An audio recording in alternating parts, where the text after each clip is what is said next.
usually if something's a really sticky belief or really charged emotion, it often comes back to an experience when someone was between 5 and 8. And developmentally, abstract thinking, words, they come later than physical sensations and also emotions. So what can handicap someone from being able to generate an insight or a breakthrough is they go back to the quote unquote crime scene, but they're talking to these people that are 10 passes through the game of telephone than the people who are actually at the scene and were there closest, which is going to be the physical sensations and the emotions rather than the thoughts.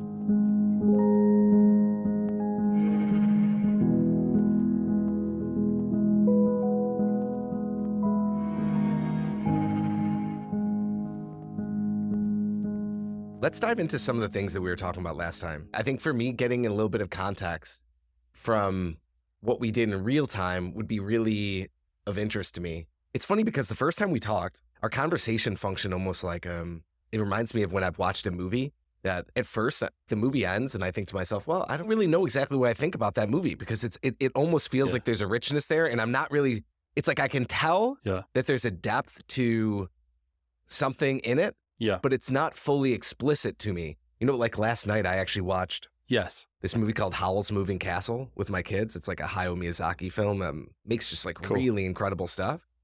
It's an animated film.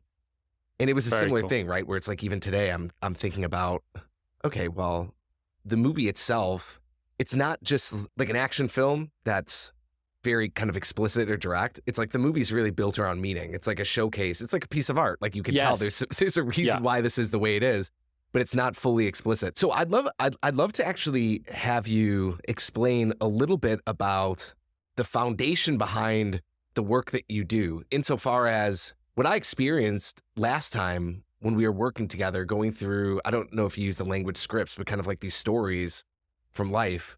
I think I understand that what's taking place is maybe you're creating space around the experiences, and in creating space and putting a person into a situation where they're actually engaging it with their senses, that they come to maybe appreciate it for what it is rather than the stories that have been attached to it. Is that fundamentally what's going on? And you don't have to explain kind of all the inner workings per se, but it's like even with the monk manual, right? There's certain practices where I can explain like, hey, here's this process for when you're getting started with work that's going to produce these effects. But a lot of the steps, the reason they work is because they functionally work. They're doing some sort of function. And if you understand that function and you understand the psychology of it, it actually applies to like every area of life. Right. So I'd love to have you explain a little bit about that if you don't mind.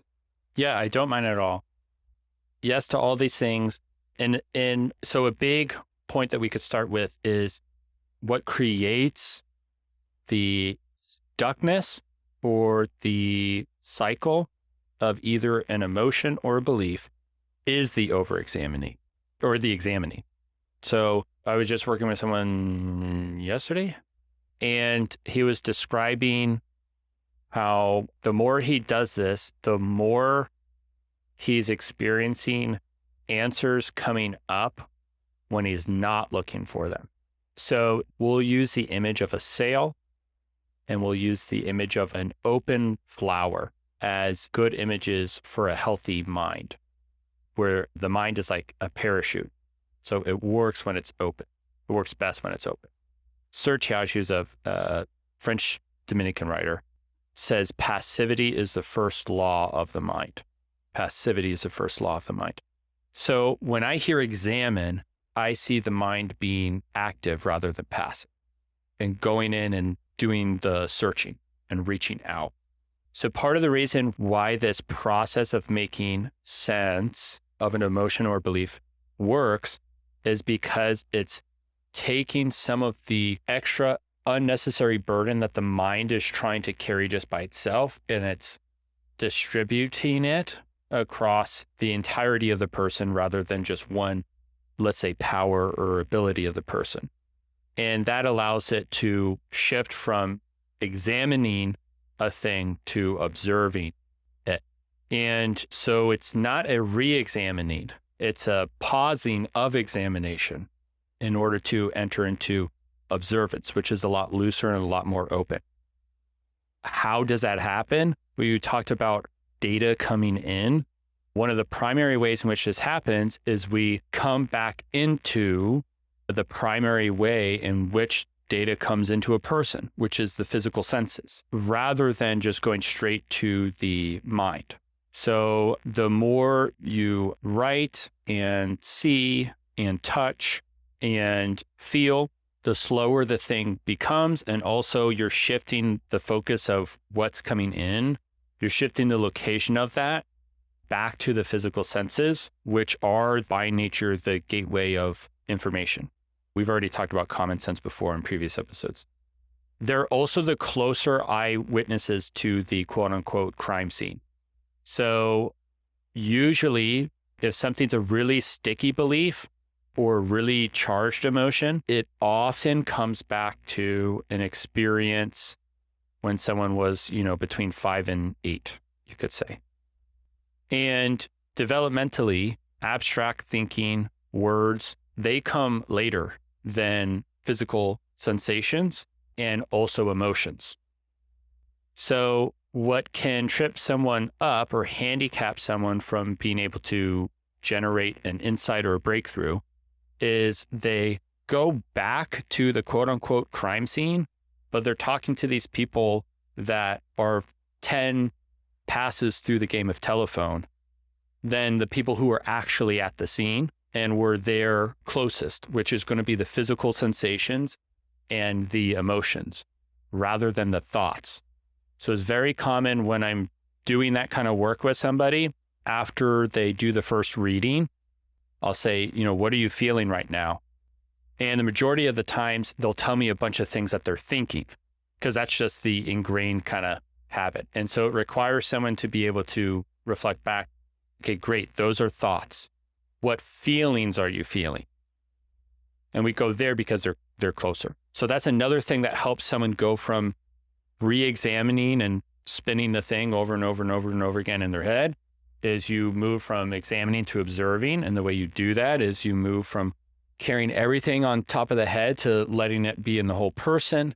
And the most practical way to exercise that is focusing on the physical sensations, the physical senses. So I want to make sure I understand this correctly. What I'm envisioning, or how I'm making sense of this right now, is it's as if maybe our minds can function almost like a detective. Like if you think of those movies where they're trying to hunt down a serial killer or something like that, right? And they have all these little clues, but they're just clues, right? They just find like, oh, there's this trinket over here, or there's this, or there's that. And even the energy of that, it's this inquiry, this like examination of like, what does this mean? And what does that mean? And all these like clues and trying to put it together. And you can tell even in those scenes, there's almost like an exasperation that the individual feels, right? Like it's mentally very, very all engrossing. It's something that's really difficult because they're trying to make sense of something when they don't really have access to the true like source material, but just like pieces around the source material or second, third hand witnesses. Yes. So this is basically saying, yes, like the premise is, okay, that takes place for all of us to varying degrees. And it actually ends up ultimately functioning kind of like a block, whether it's a creative block or a life block or a joy block or something of that nature, because since our mind's spending so much time trying to engage this thing, it creates drag in our life. Do you know, I'm kind of going off of that image of the sail, right? Where I'm thinking of like drag, where it holds things back. It just increases the amount of friction, the amount of energy that's needed. So what this is doing is it's saying, let's go, and rather than trying to understand something as just an intellectual thing, right, to shift into a different mode of being where you can actually engage it like a firsthand witness, so that then you can be liberated from that need to intellectually just keep sifting through it. Yeah, exactly. It's like you're talking about the sailboat. It's like there's a really big difference between like a motorboat and a sailboat, or like rowing versus sailing. So one tries to generate its own direction and motion, and the other is receiving that from some other thing. It's still part of the dance and is choosing where it's going and whatnot, but like it's a lot easier of a process. When you're trying to for lack of a better word, move something, you want to find the best fulcrum point. These things exist on a river or a hierarchy, which is we've got meaning at the bottom. Upstream from meaning are stories. Upstream from stories are words. And upstream from words are experiences. So if you are coming in and you're trying to create this kind of breakthrough from an intellectual standpoint, you're going down at the hardest part of doing that, which is the level of meaning. And this is why it doesn't work when like someone's talking with you and they're like so stressed out. It's not that helpful when you say, well, yeah, but have you thought about it this way? Like, what if it was like this? Instead, what's a lot more effective is sidestepping their whole intellectual process and going to aspects that are further upstream, which is a lot easier and socially more normal in a coaching session than like, in a conversation at the bar. If you can adjust there, the things that are below follow. That's why we distill it to a story, which is very different than journaling, which can often just like dissipate out in all directions. A story has a beginning and an end, and it's also made up of words. So once you start to write it, you can start to see the words that make up that story. And I don't know if we talked about this the last time we were talking, but there's patterns, like there's kinds of words that you could put words in terms of the area of like how you practice mindset. You could group words into 4 main categories. And once you understand and are aware of those kinds of patterns, then you can see opportunities as you're working through the story of how to take this one out and put it in for another one. I'll give a quick example. Literally an hour ago, I was with a person and we were working on this motion of insecurity. So we followed that insecurity back to a memory that this person had with his father. And there was an event at a younger age where they were doing some kind of activity together. And this man wanted to be physically close to his father. And his father was like, oh, don't do that. Guys don't do that. Right. And as he's writing this story out, there's this sentence of, I felt stupid. I felt insecure.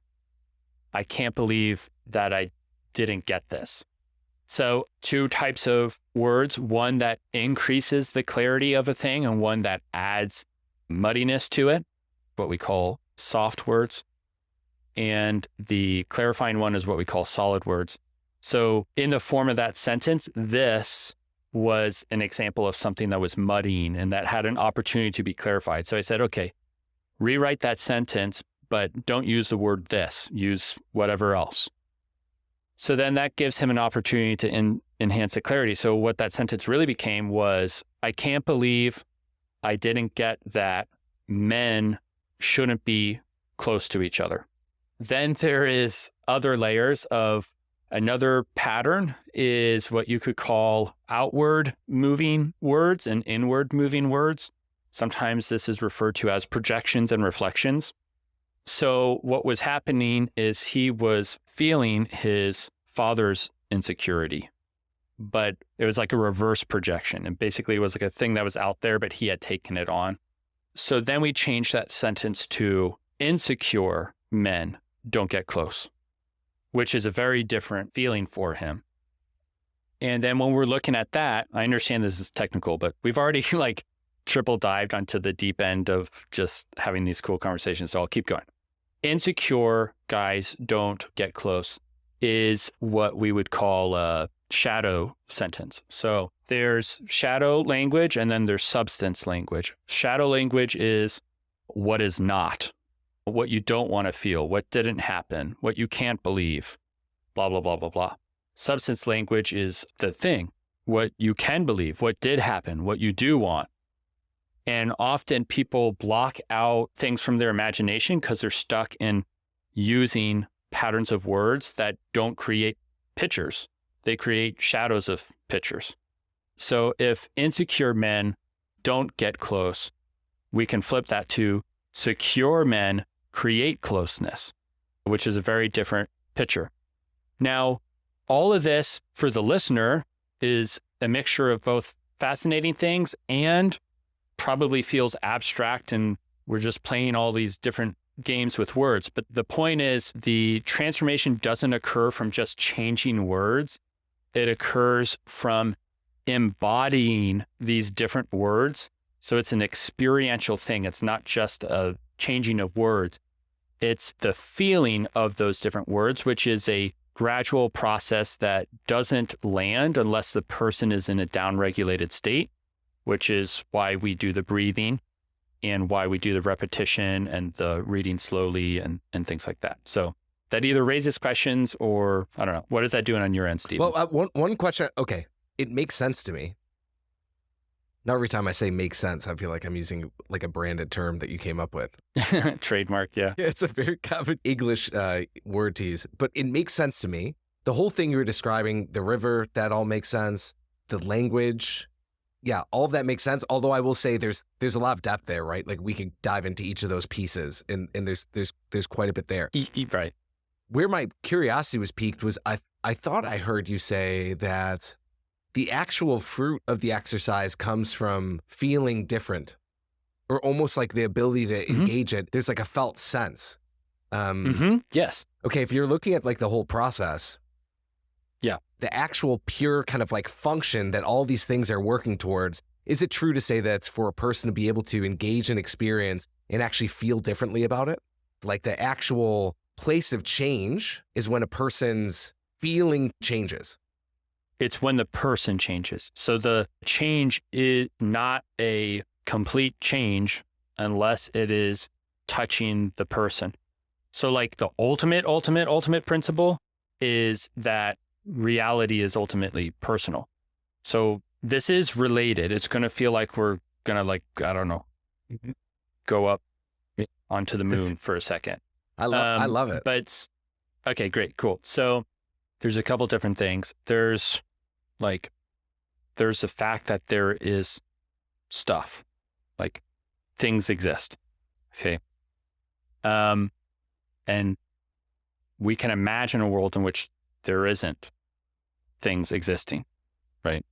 The fact that there is rather than there is not means there's some sort of foundation for existence or being. Okay. Another thing is that when I see realities like personhood, or I see realities like love, I see these as the greatest kinds of goods. So for me, I'm coming from a place where reality is literally personal. It is, I would say, a communion of persons. So this is already kind of like the big principle. And then there's another thing of like, okay, well, there's different kinds of persons. We're talking about human persons. So what are human persons? The best description that I've ever come across of a human person is as follows. A spirit and matter in man are not two natures united, but rather their union forms a single nature. There is a view of man that is just material, that there is no spirit. There's a view of man that man is just spirit and not material. There's a view of man that is spirit and material.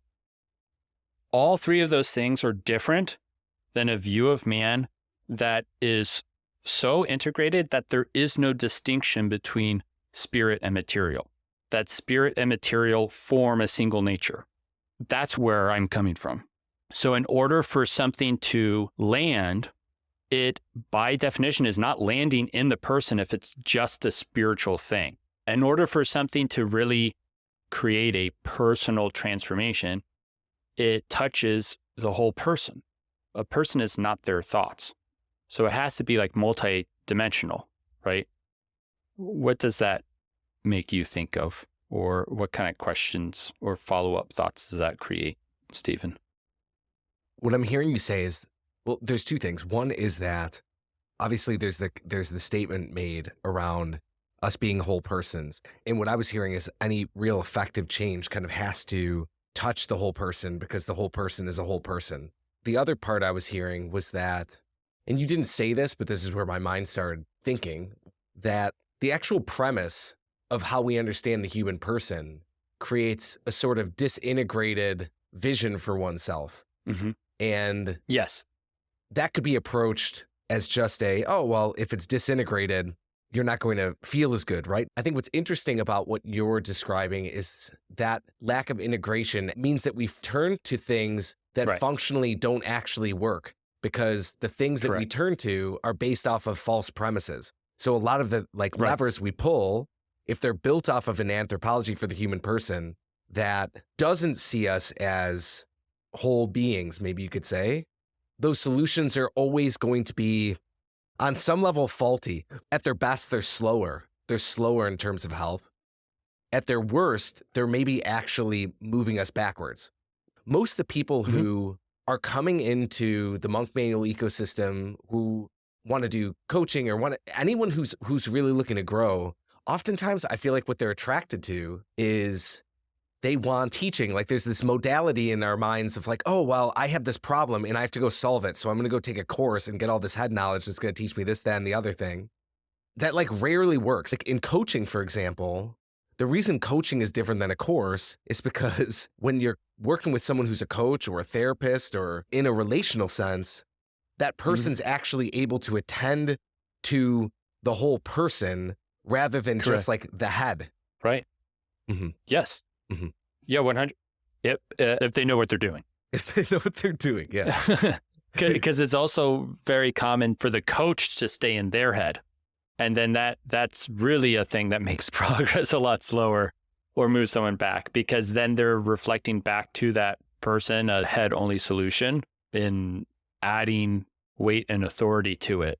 And weight and authority are really good things, but they backfire when they're put behind things that aren't whole. Let me ask you a question about this, because if I was to think of kind of just like patterns amongst the Monk Manual community, and I would imagine amongst even listenership, I actually think a reoccurring pattern is a lot of people come in because they're like, hey, I feel like I'm always doing, and I want to integrate like this being component, right? It's actually almost like one of two things. When someone's saying they want that being piece, it's usually one of two things. You have some individuals who there's a lot of push energy, which puts them almost into this like attack mode where they're just pushing, like, I got to do this, I got to do that, I got to do this, I got to do that, I got to do this, I got to do that.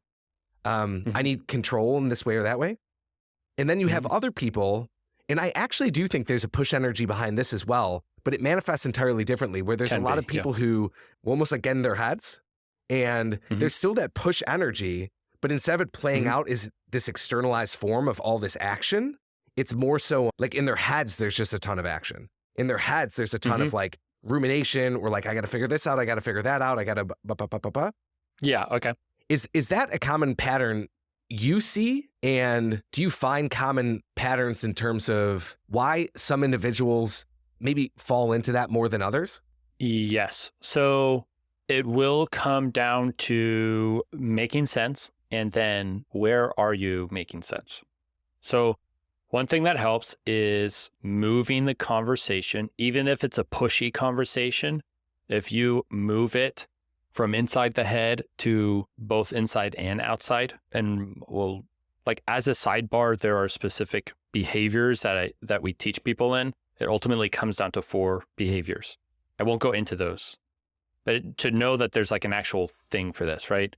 So there's getting the senses involved, but then there's getting the areas of application. So getting all the areas involved. So what I thought you were going to say is someone goes from like all push, they burn out, and then they get into like all, I don't know, like sag or sap or sucky.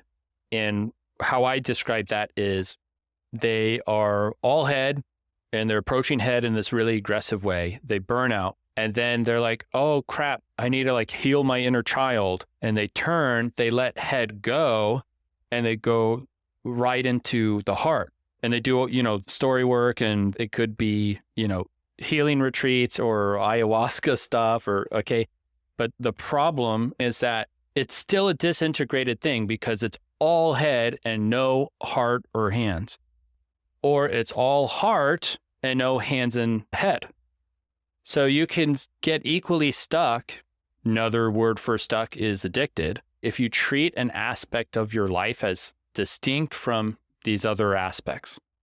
So people could go years and years and years talking about healing, and there's this other thing in their life that they're going to heal. And they never get to a place where they are healed, or they never think that the same approach that can create emotional healing is available without changing the mechanics or the buttons or tools. It's also available to be used in how they're managing their time and to-dos, or managing their activity, or managing their intellectual interests. So they treat these as separate things, and they only work at them one at a time, and they think the means by which they work on that one thing at a time is different for these aspects in their life. Whereas when it's integrated, you're working on all of these aspects at the same time, and you're using the same means for all of the aspects at the same time. And when you say aspects, so when we're thinking about integration, just for clarity, is it, are you saying leveraging kind of the heart, head, and hands, and that's like the primary point of integration, or is it something else that you're describing?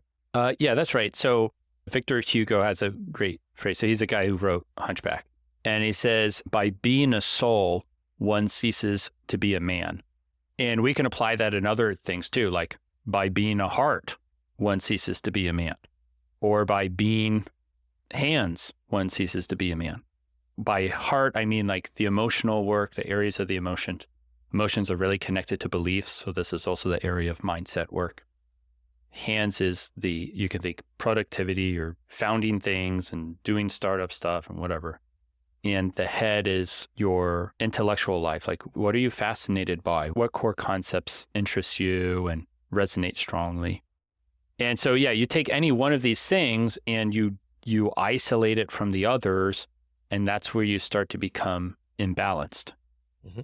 And it doesn't matter if the direction in which you are imbalanced is the opposite of the one you came out of, you're still going to be imbalanced. Mm-hmm. Do you find people usually have one of those three that they've leaned into heavily, or is it more so that they usually have two and they're just missing one? Yes. So person to person, they both, from the sense-making behaviors, they have a preference, an inclination, and then also in where they're applying that in their personhood, they also have a preference. And so there's all those different kinds of combinations. Like you could have someone who is really isolating their personhood into the emotions, and then they're also hyperextending in the behavior of clarifying, which is a much more kind of aggressive, active behavior of sense making compared to something like noting, which is much more open and receptive. But you could also have someone who is isolating down into the emotions, and they're very open and loose, but they're lacking the directional piece that clarifying gives. So yeah, it totally varies person to person.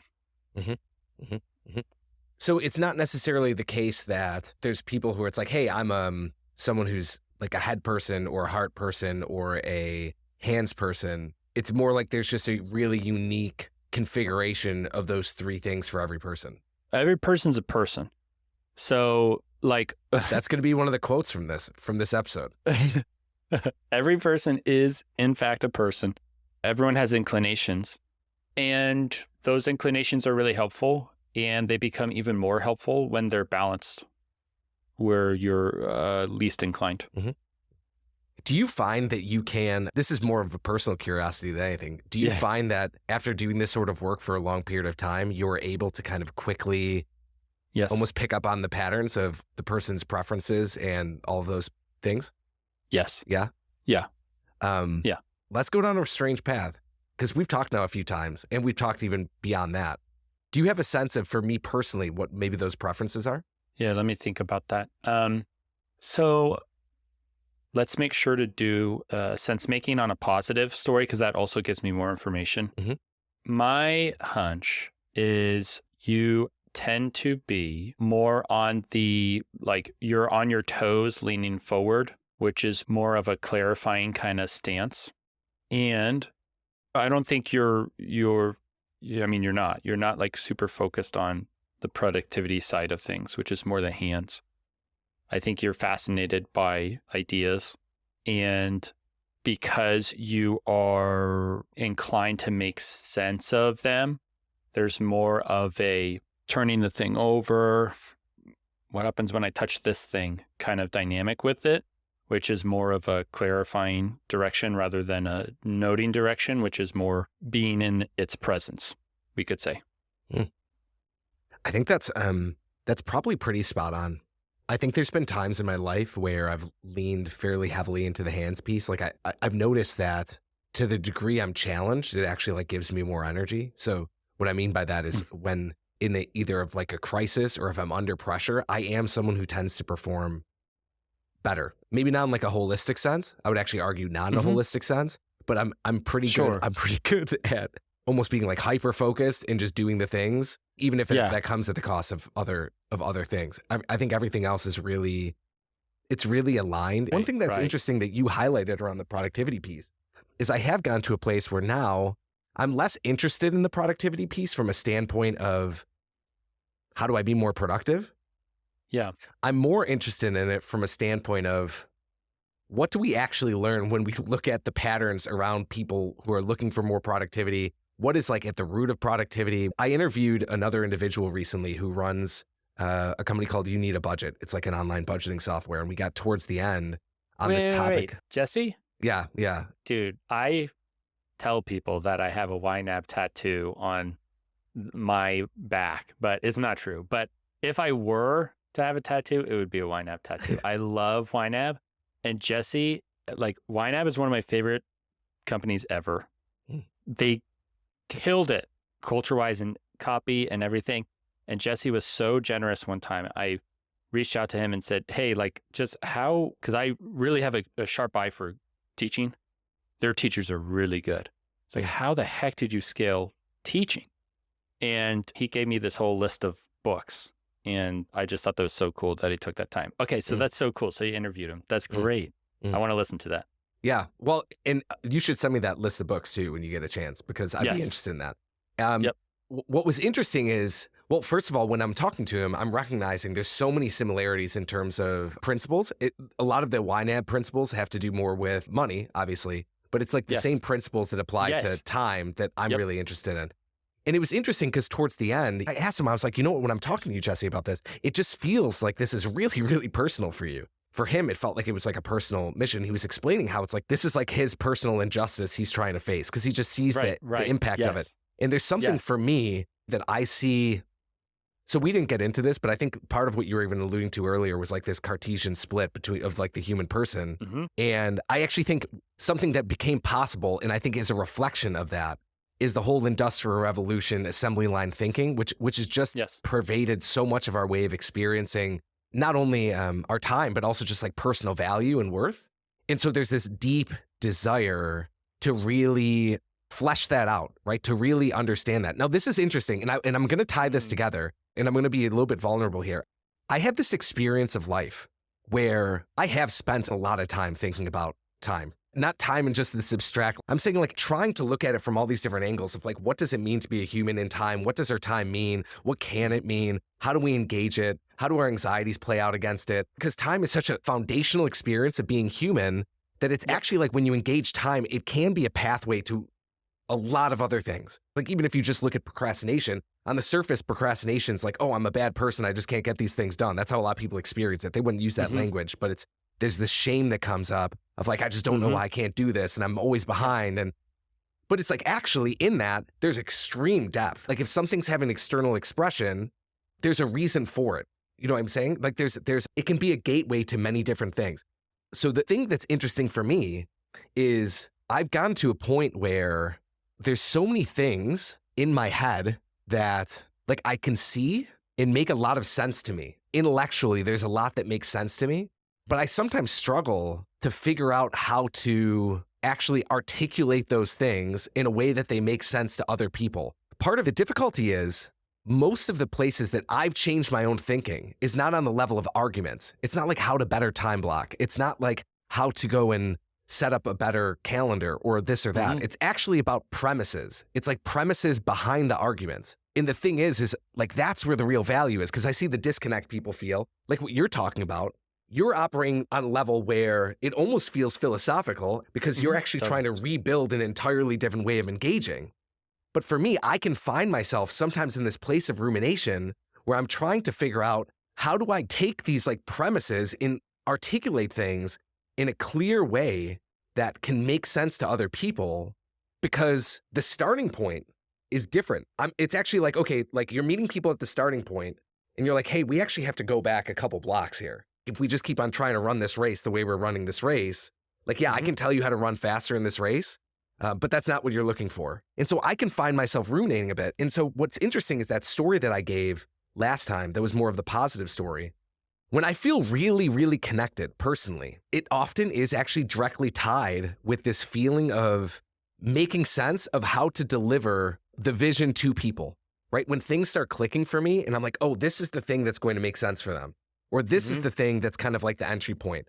Those sorts of things are really meaningful for me. So here's the thing is, like, I feel like I've been on this journey for a long time of integrating. If I've erred on the side of the head and hands, I feel like I've been on this journey of integration of the heart. I will actually say, like, in the beginning, the work was slower and it's been like ramping up, like it's increased. And there's a lot of fruits to that. Like, I feel more aligned than I ever have in the past. I'm having more fun than I've ever had in the past. I'm having less of that like push energy just showing up.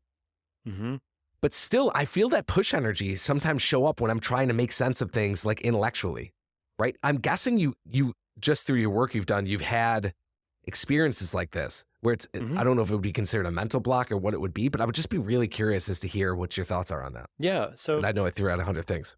No, that's great. So that lines up with what I was saying earlier, which is there is this aspect of understanding what something is.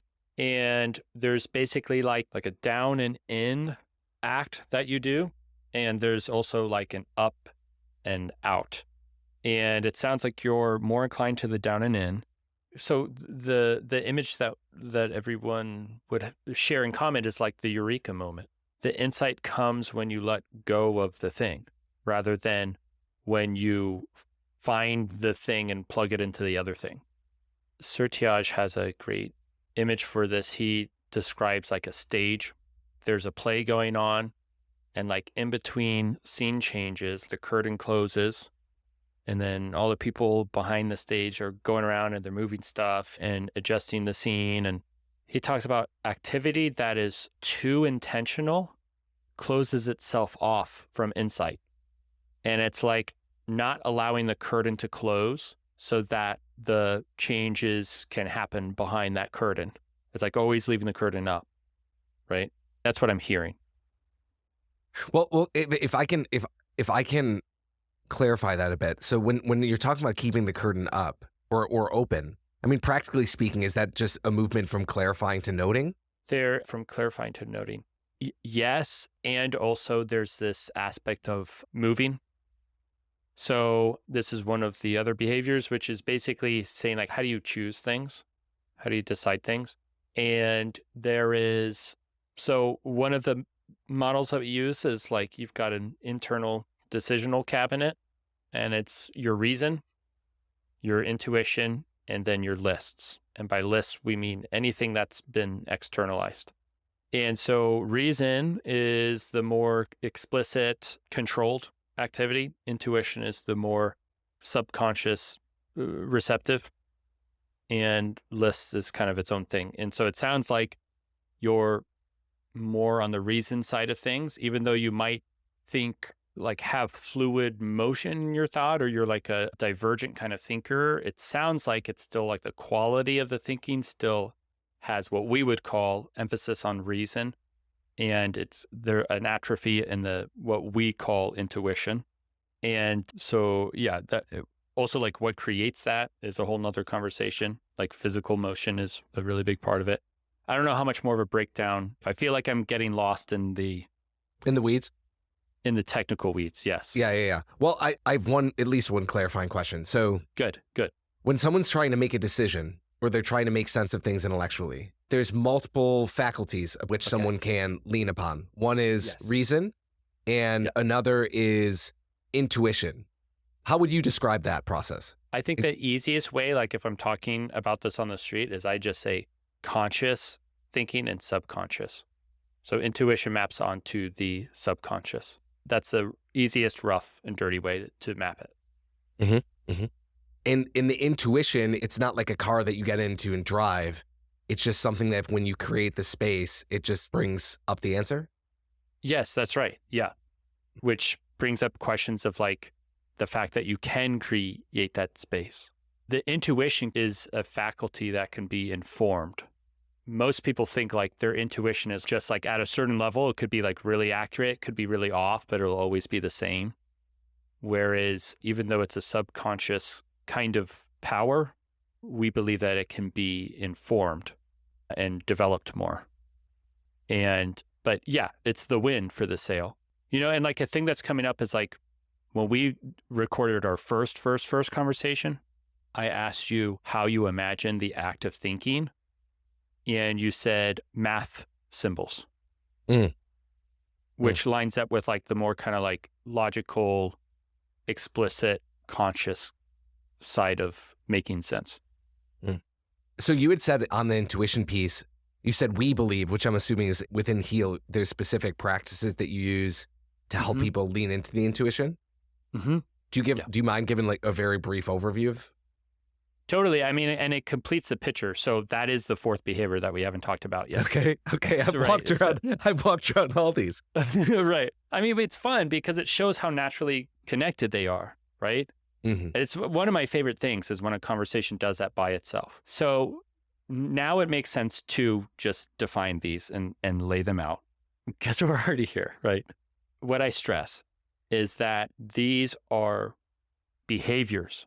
So they are not definitions. I'm going to give definitions, and you have not made contact with these unless you have done them. I stress this because we've done our best to use words that feel familiar, but also express a subtlety. And so the mistake is to feel like you already know what this means. But even though you know what these words mean, they're different than the image in your head, so long as you're not actually doing them. Okay, so I'm going to describe them as behavior number 1, behavior number 2. There's 4 behaviors. There is no first, second, third, or fourth because it's not a linear process. It's a cycle, and different people start in different places here. So the first is noting, which is the definition is recognizing and then collecting dissonance and resonance. So the recognition, there's a whole thing that we go on about recognition. It's very common for me to be working with a group of people. I say, okay, what's on your mind? And they write these things out. And I say, have you ever recognized these before? And they'll say, oh, yes, I've recognized these before. And then I'll read all the different meanings of the word recognize, which contains things like to show gratitude towards, to acknowledge as someone who has the right to speak, to perceive with the senses. So I recognize that person coming up over the hill, or the judge recognized the plaintiff as having the time to talk. So to think of something over and over and over again is not to recognize it. You aren't recognizing it until you acknowledge that it has a right to speak and that it's ultimately a friend rather than a foe. And you engage your physical senses. So this is recognizing, and then collecting is getting it out in some way so that you can come back and return to it. Now, you're my teammate in this, Stephen. So I'm now moving on to behavior 2. If I'm going too slow, help me. If I'm going too fast, help me. I think that's perfect. Awesome. Okay. So you can have someone who's got a bunch of stuff out there. Now it's a question of what is it and what do I do with it? So most people are cognitively constipated because they're trying to do this at the same time. They're trying to let something out and figure it out at the same time. And so they don't. They either don't let it out or they don't figure it out, because these are usually 2 different things, like letting something out in a sort of like open, loose way, and then coming in and making sense of what it actually is and deciding what you actually want to do about it. So that's clarifying, making sense of what something is and then deciding what you want to do. The good news is that there's really only 8 decisions in terms of options for you to do.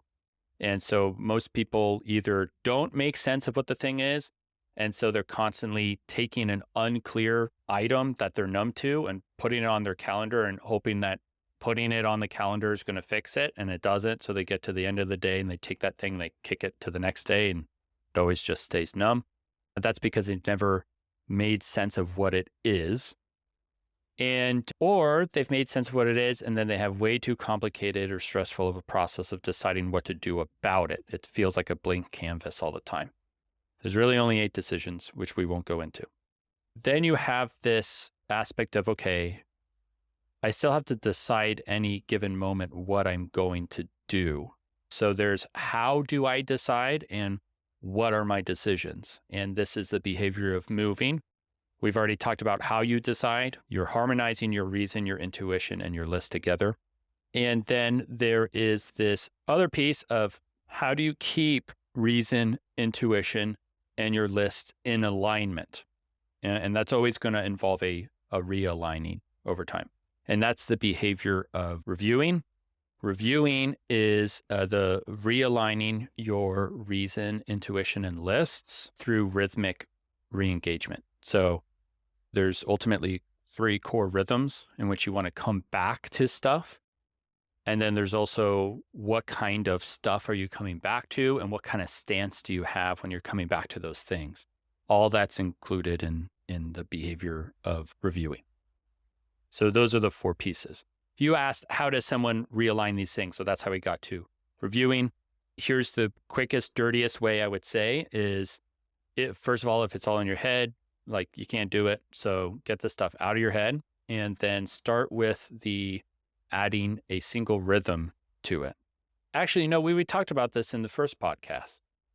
Usually the most practical one is a week. You come back. Now, the common mistake is people come back and they look at their stuff in their list only with their head or only from a clarifying lens. They don't really recognize the dissonance. They just move through it. So it's learning how to come back and when to come back.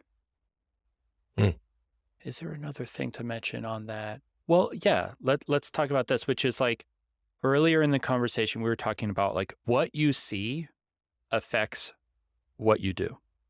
So if you're working with a disintegrated conception of what it means to be a person, you're going to act in a disintegrated way. And this is because, again, another step further back in our conversation, what's the data entry points for the person? It's the senses. And so one of the core senses is sight. So a key part of why is this helpful is because you are shaping what kinds of things you look at. And what kinds of things you look at is going to have this foundational effect on how you act. So once you have something written, and if it's coming from an aligned place, that's great. What's the phrase? Out of sight, out of mind, right? So if we don't regularly look at things, we forget about them. And so that's a big piece of coming back and having a rhythm for this stuff is you're keeping it in sight, and therefore you're keeping it in mind. Okay. I see a pattern where sometimes individuals will struggle to take on the work of clarifying or take on really any sort of practice that is moving towards alignment because they, in general, feel a bit overwhelmed. Or what they would say is that they're feeling overwhelmed, right? So it's I can't do that because I just have too much to do. Now, I remember you saying maybe in the first episode that actually overwhelm is underwhelm. It can be. It can be. Can you explain what you mean by that? Yeah, I'll use a recent example. We were talking about how someone can become imbalanced.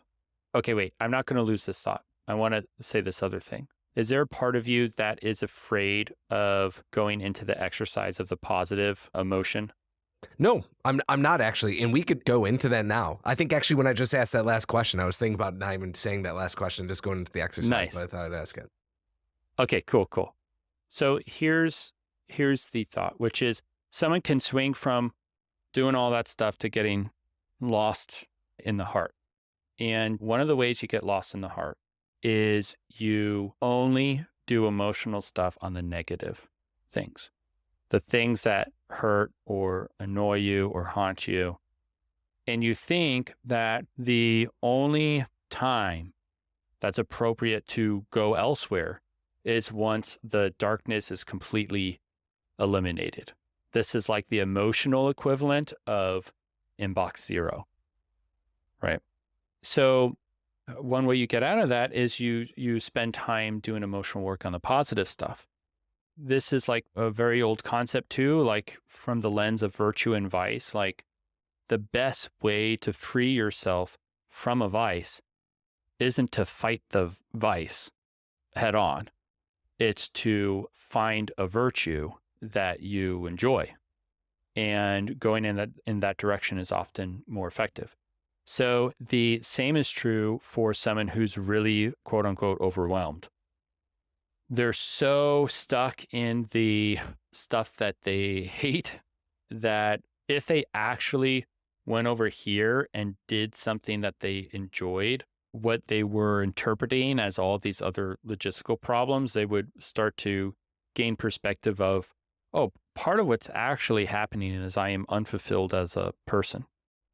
Part of the reason why I'm unfulfilled as a person is because I'm not expressing my personhood. And so this is what I mean by some overwhelm is really underwhelm. It's like really what's driving the cycle is the person hasn't given themselves permission or created the space to exercise their creativity. They don't feel satisfied from that angle. And if that's never resolved, then they're always going to be stuck in this other kind of thing. So that's what I mean by that. That's helpful. I actually love the metaphor of that inbox zero, like the emotional inbox zero. Mm-hmm. And it's also interesting because it does seem like there is, especially today, such like a cultural emphasis on like the pathway to maybe flourishing coming from like an emotional inbox zero. Yep. That's just like a really interesting way to look at it. Well, yeah. And part of what's driving that is this thought that the pinnacle of being is depth. So one becomes focused on being deep, whereas another angle is lightness. Chesterton talks about this. He says it's easy to be heavy and hard to be light. And a characteristic of great people is their levity, their lightheartedness. I don't know how we got onto that, but I know it's related. Yeah, I want to ask your opinion on that only because that's a really interesting differentiation. Now, would you say that depth and lightness are at odds, or there's a version of depth that's actually heaviness that's at odds? The main thing is not rather one versus the other. It's separating one from the other. Here's one way to put it. It's like someone at some point came in and wrote a rule that's called all healing is really serious. If you're not serious, then you're not really healing. And it's like, what? Doesn't everyone secretly want to have that rule removed and have there be a different rule that's like laughter is really healthy? Or like you think of the word like intense. Most people think to do inner healing work is a really intense thing. Inner healing work is intense. That person is in tension. And healing doesn't occur when someone is tensed up. One of the funnest things I've heard it put is if you can laugh at the devil, he'll run away. Most people come in and they try to like slay their inner demons. And that creates a different kind of energy than coming in and learning how to laugh at one's inner demons.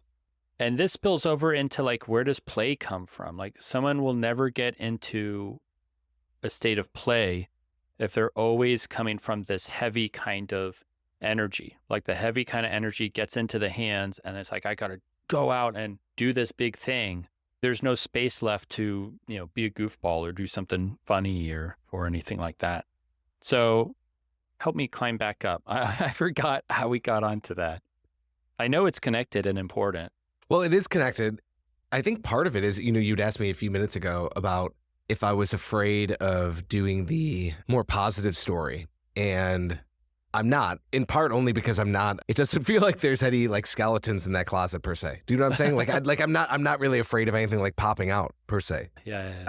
At the same time, I'm recognizing there just is often like such a preference we give for that which is negative versus positive in terms of how we think that we're going to grow, which in some ways is kind of crazy, right? It's almost like let's help this plant grow by giving it more darkness, which sometimes actually there is some truth to that, right? Like there are cycles. We need both in some ways, right? But where we're off balance, a lot of people, once they've gotten to that phase where they're willing to do that work, Oh, yeah. they already have probably disproportionately more of the negative energy versus the positive. Yeah. But and the negative can also come in the shape of like structure. So Chesterton also talks about fragility being force. And, he's kind of hyperbolizing there, but he's trying to express that there's a lightness, there's a strength and a stability in being loose.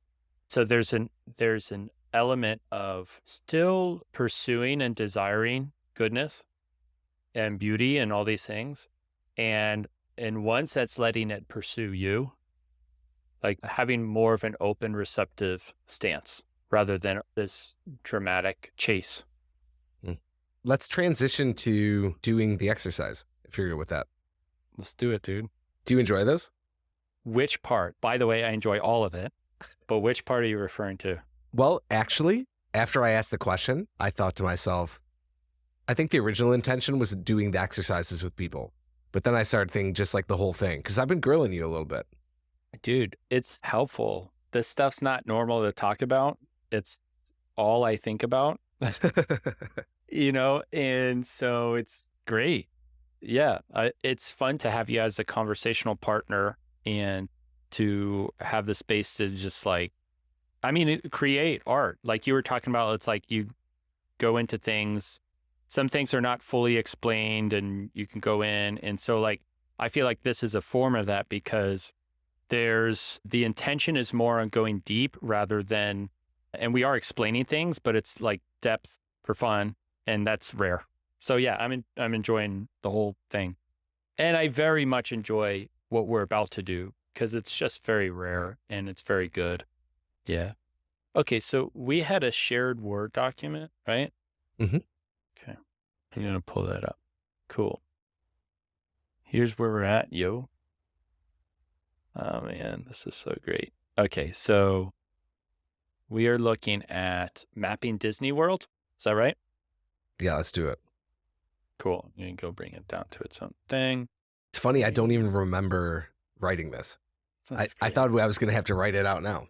This is great. I'm already halfway there. Dude, we had the heavier lifting's already done. That's what's so fun.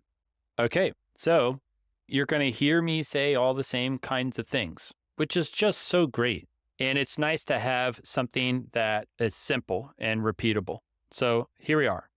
We've titled the story. The background behind the story is in episode 2 or whatever we did. And we've titled it, we've written it out. Some repetition is good here. When you're writing, you want to do complete sentences. Your writing is, in an exaggerated and true sense, your thinking.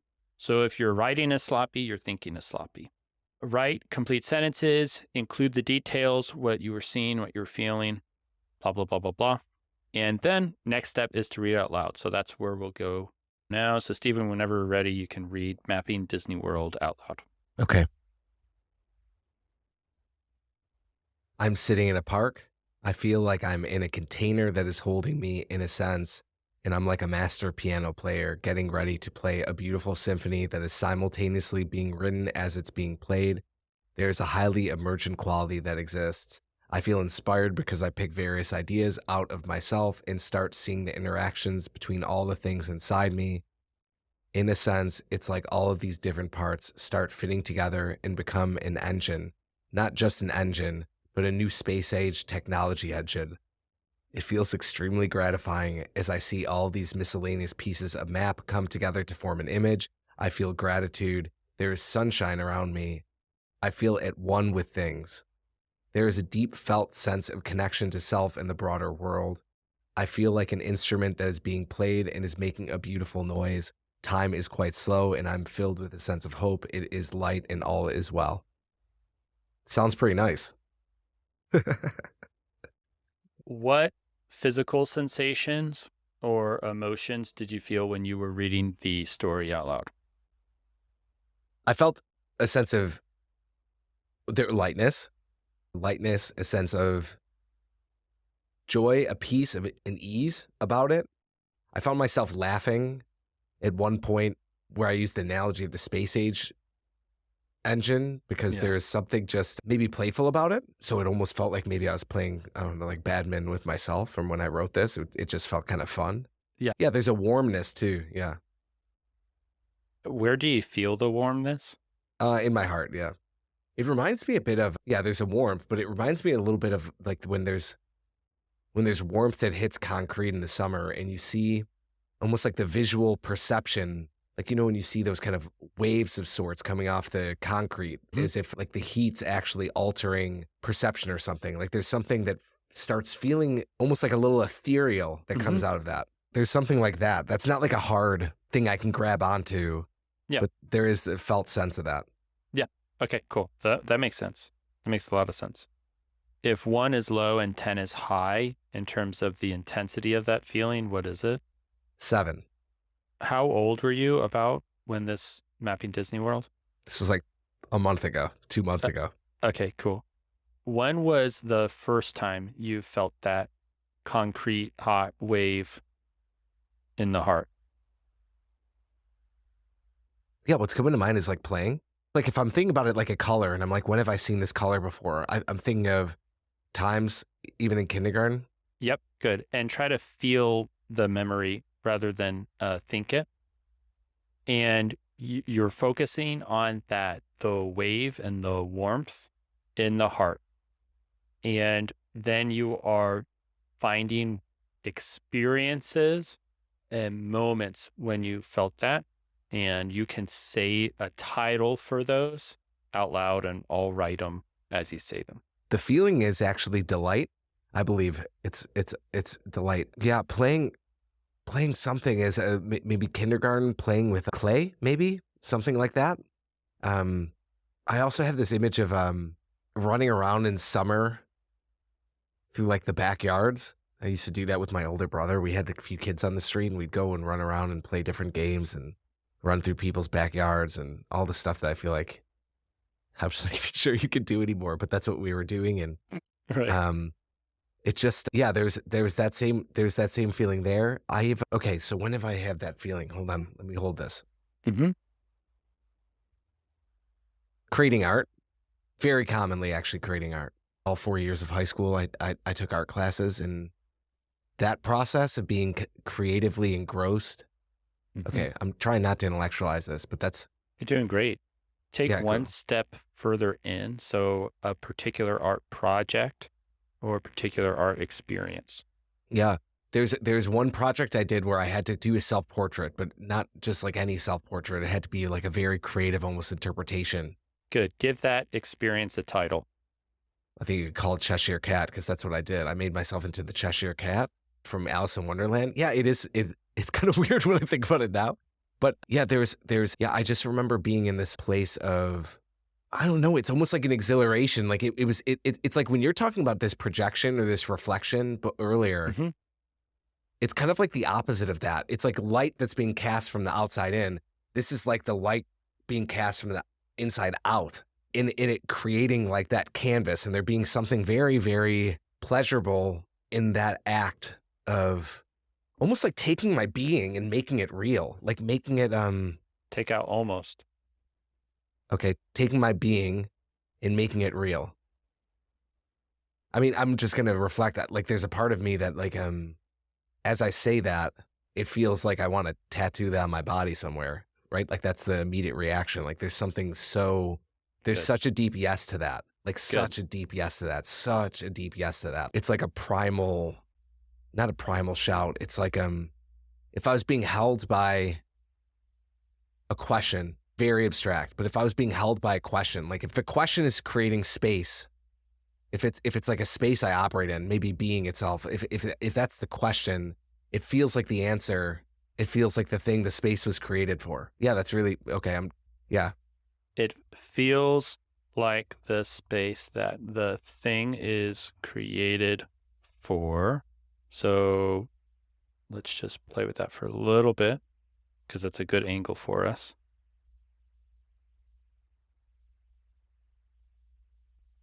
This is not normally how it unfolds, and in a real way, there is no normal way in which it unfolds. Can you read this, please? It feels like the space that the thing is created for.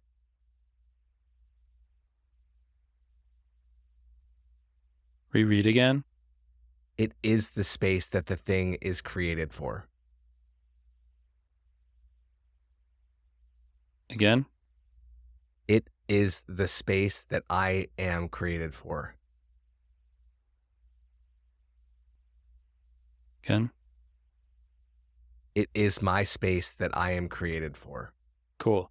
And you're sitting with that, and whatever kind of vibe that is creating in you, follow the vibe to other memories. Man, I'm actually feeling a lot of emotion right now. Good. Feel it. And what are the emotions? Gratitude, awe. Mm-hmm. Maybe even a feeling of gratitude, awe, amazement, love. Mm-hmm. Yeah, good. A memory that's coming to mind is actually the first time I met my wife. Another moment is I had this experience when I was creating the monk manual where I worked on it for, this space is something I was thinking about for so long, and it was a culmination of so many things, but I actively actually worked on it for a year before launching it, just working on the tool. And I remember being so kind of stuck around certain things, trying to figure out like what to include, what not to include, how to make sense of different things. And I had this moment where I don't want to say I hit rock bottom, but I was like tired of pushing the rock that I was trying to push up a hill. And I like put it down. I thought to myself, what if I just made this for my son? I was like, what if I just made this for him when he got older? And it was immediately like clear exactly what I was supposed to do, or like what made sense to me. That moment, that 15-minute period feels very similar. It's perfect. Title it. Monk Manual Inception, maybe. Cool. That's good. It's more so that we know how to come back to it. That's all. Another one that comes to mind is when I actually built the Monk Manual, my, Right now, go ahead, Stephen, and stay at the level of noting. So you're going to tell me the titles, but not tell me the story yet. Visiting dad.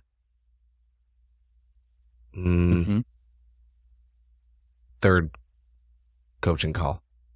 Third coaching call. Got it. Man, there's a bundle of so many things here. So like there's a category that's coming up for me that I could pick one specific, but there's stay loose. It's just happened a lot of different times. Yeah.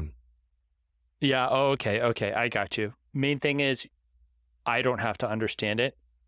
You're right now focusing on letting it out. So feel free to keep the flow going.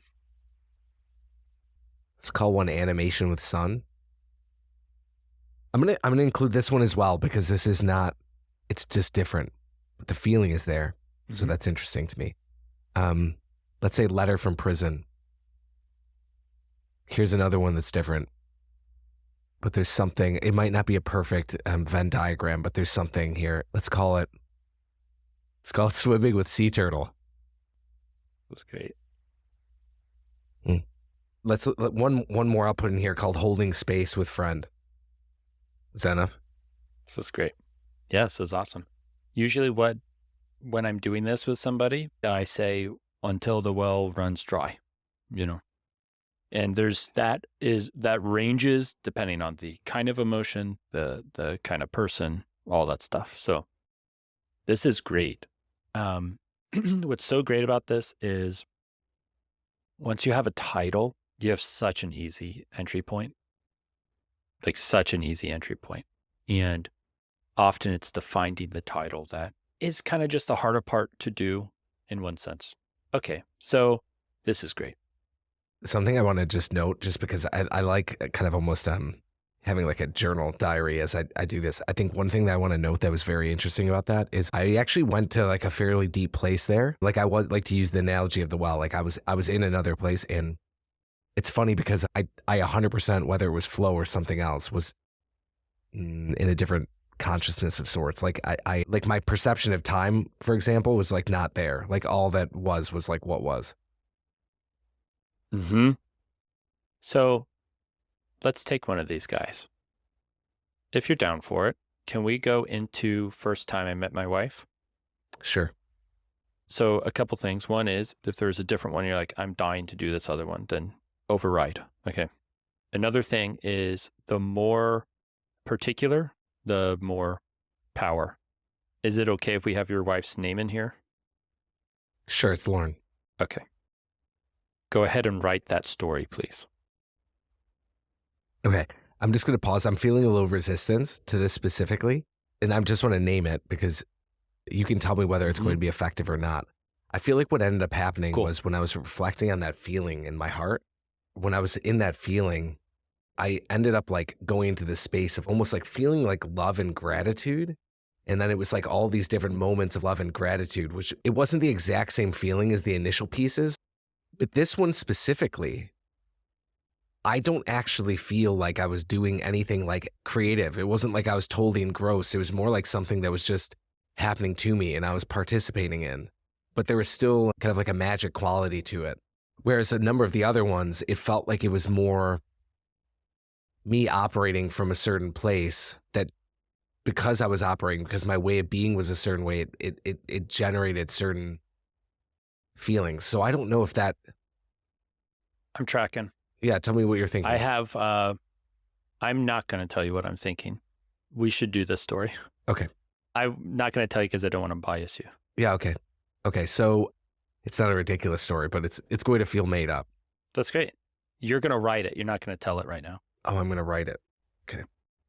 Mm-hmm. Keep doing your thing. I'm going to use the restroom real quick. Okay.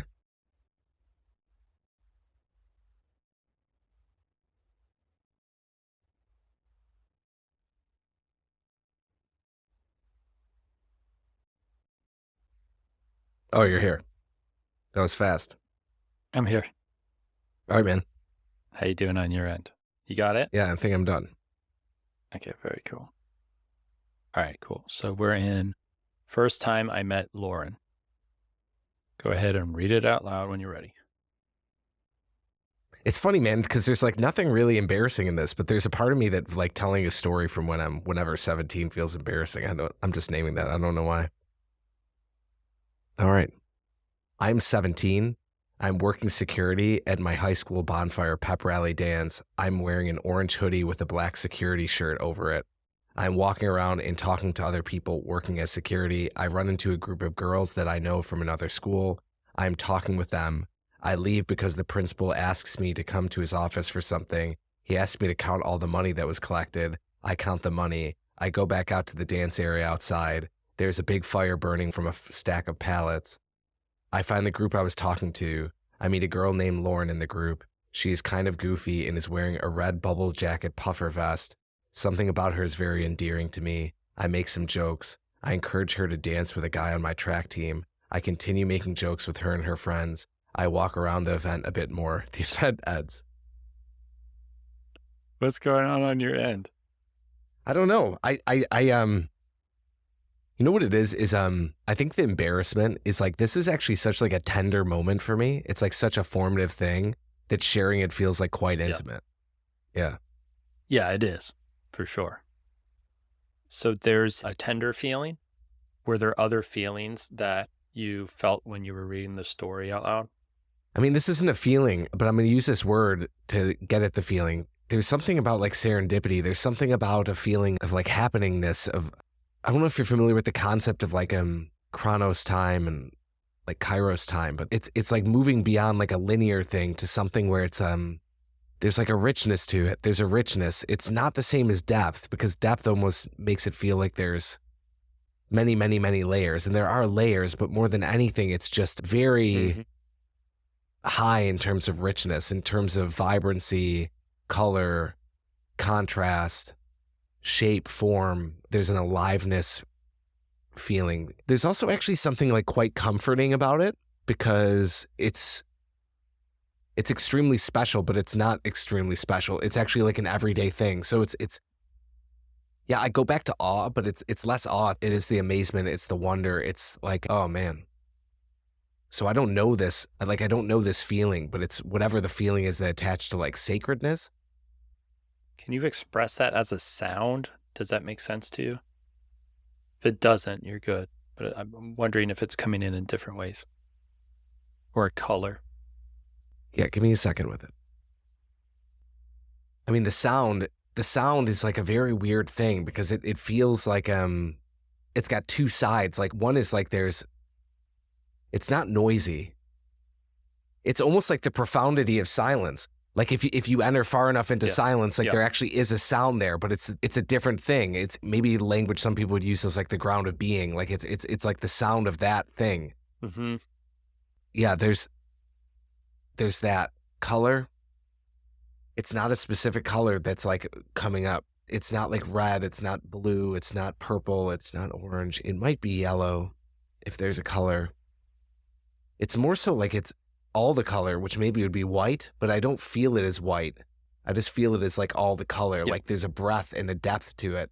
And there's also I think as I'm engaging it, it feels like when I was like there's a lot of space around the experience. It's like it's sitting on a pedestal of sorts in like a museum, and I can kind of walk around it and look at it for what it is. And so it's I mean that's it. Mm-hmm. Cool, I got you. I'm following. What does this story mean about being's relationship with you? Sorry, I would notice myself getting in my head. I'm trying to go back to my feelings. This actually will be answered in words. Mm-hmm. So it's okay. Mm-hmm. Can you restate the question? What does this teach me about being's relationship to myself? Yeah, or your relationship with being. It feels like a very strong connection, maybe. So I'll put a sentence out there as the rough draft, and then you let me know how you want it.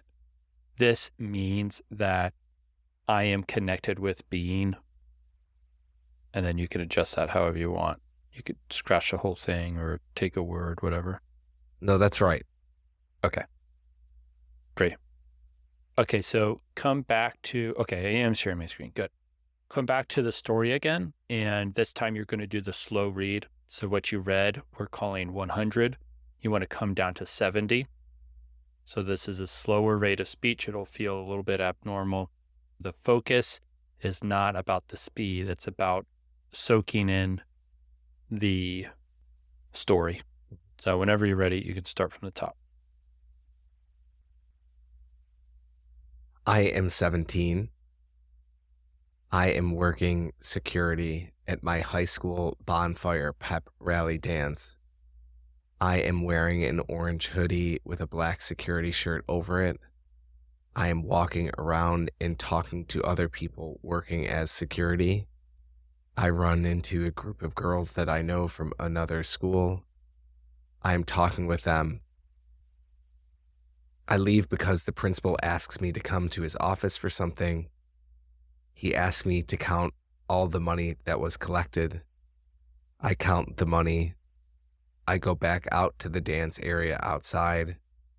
There's a big fire burning from a stack of pallets. I find the group I was talking to. I meet a girl named Lauren in the group.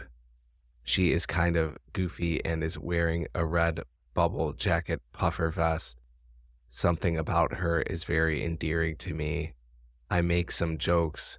I encourage her to dance with a guy on my track team. I continue making jokes with her and her friends. I walk around the event a bit more. The event ends.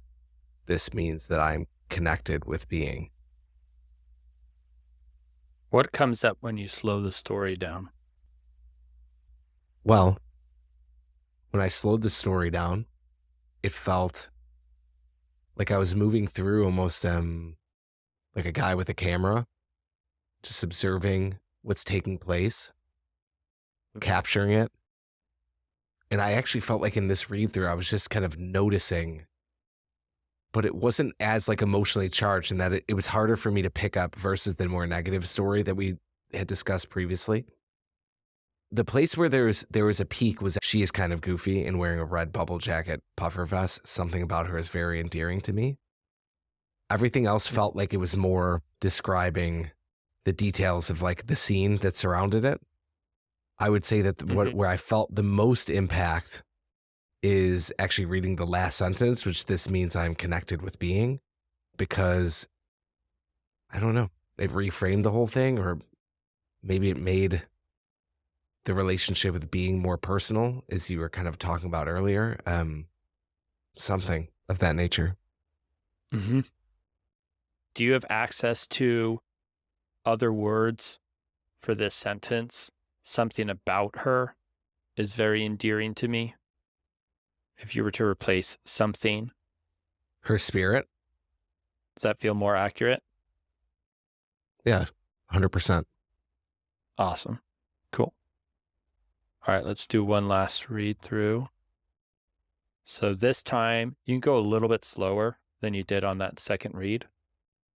When you get to the line breaks, you're doing a full inhale, a full exhale, and then you're moving to the next one. I'll stay ahead of you. You can start whenever you're ready.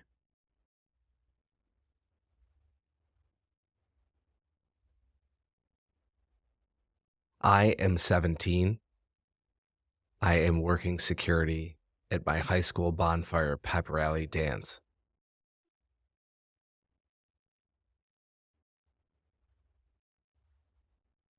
I am wearing an orange hoodie with a black security shirt over it.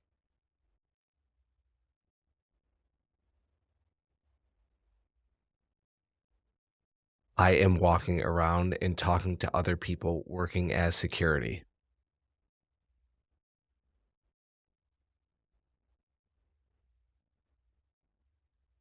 I run into a group of girls that I know from another school. I am talking with them.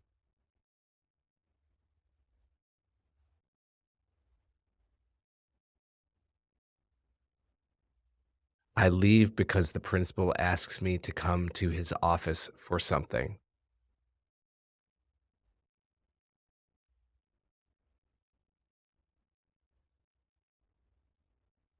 He asked me to count all the money that was collected. I count the money.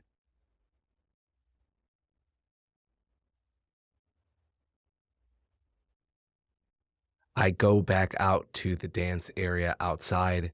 There is a big fire burning from a stack of pallets.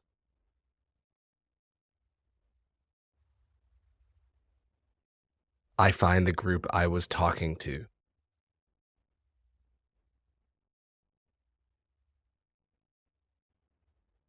I meet a girl named Lauren in the group.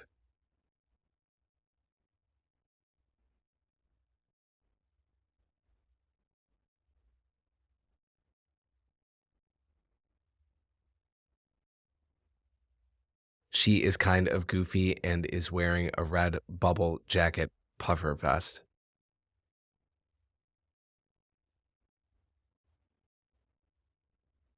Her spirit is very endearing to me.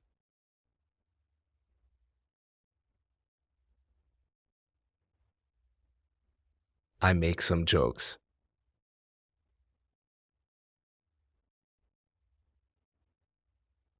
I encourage her to dance with a guy on my track team.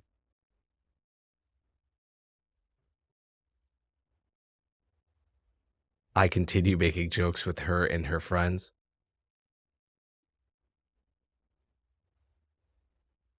I walk around the event a bit more. The event ends.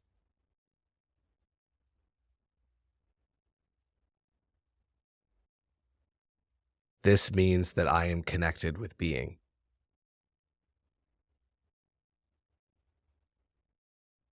So there's some goofiness coming up.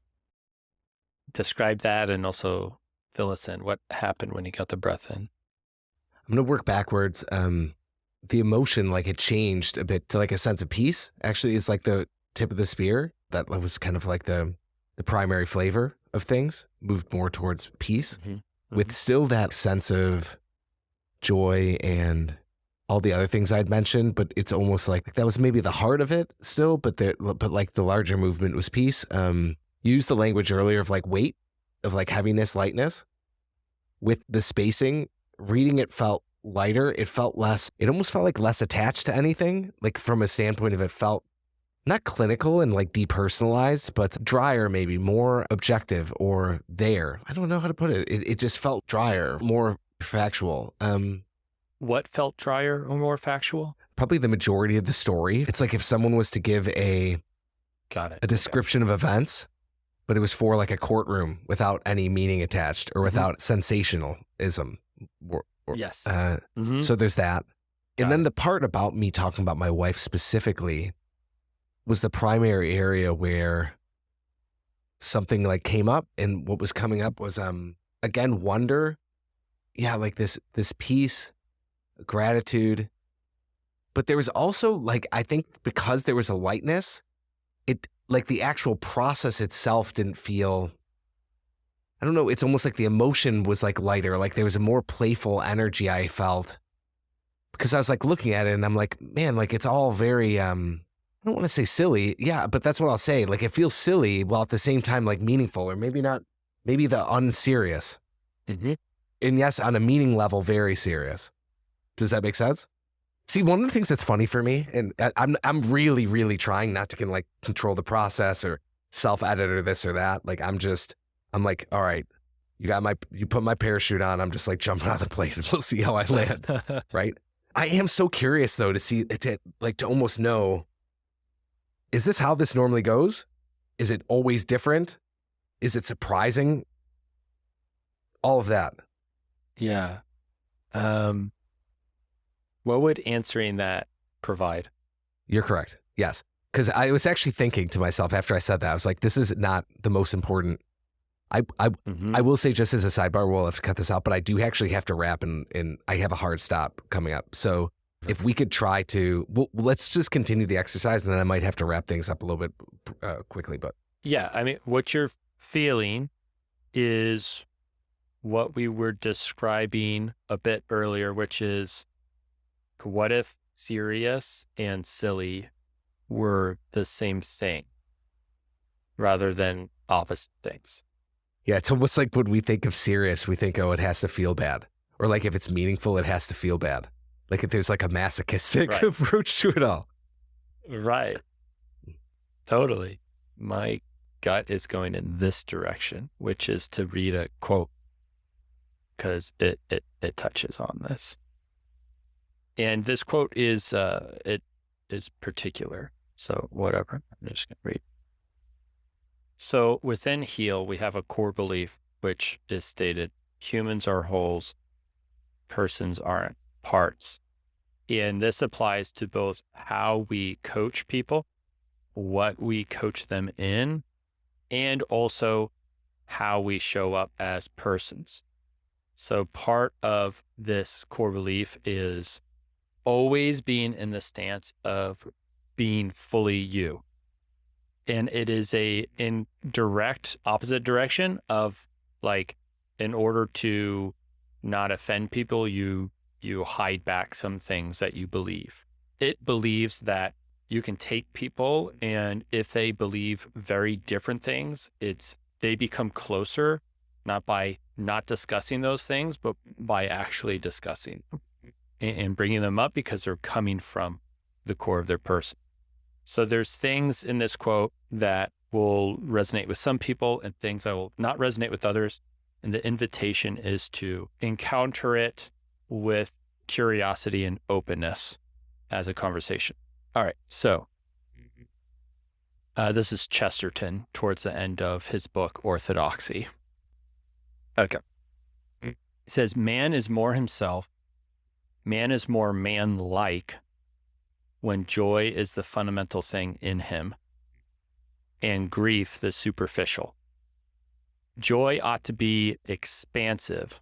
And he continues to say this, which is joy, which is the small publicity of the pagan, is the gigantic secret of the Christian.